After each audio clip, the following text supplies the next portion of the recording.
అంత క్షేమంగానే ఉంది. మన పరిపాలన గురించి ప్రజలు ఏమనుకుంటున్నారు? అంత క్షేమమే. ఎవరక్కడ? వారిని ప్రవేశపెట్టండి.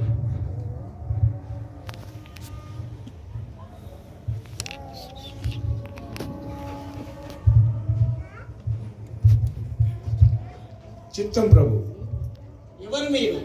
ఎక్కడి నుండి వచ్చారు? రాజు చిరంజీవి అవును గాక. మేము తూర్పు దేశపు జ్ఞానులము, యూదుల రాజుగా పుట్టిన వారిని దర్శించి పూజించడానికి మేము ఇక్కడికి వచ్చి ప్రభు. అతడు ఎక్కడ ఉండును? యూదుల రాజా. చూసి మేము వచ్చి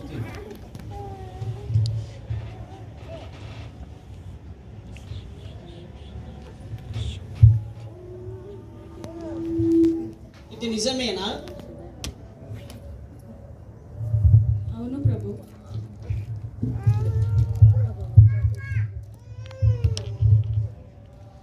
ప్రభు, యూదయ బెత్లెహేములోని ఏలయనగా యూదయు దేశపు బెత్లెహేమ, నీవు యూదా ప్రధానులలో ఎంత మాత్రమును అల్పమైన దానవు కావు. ఇజ్రాయేలును నా ప్రజలను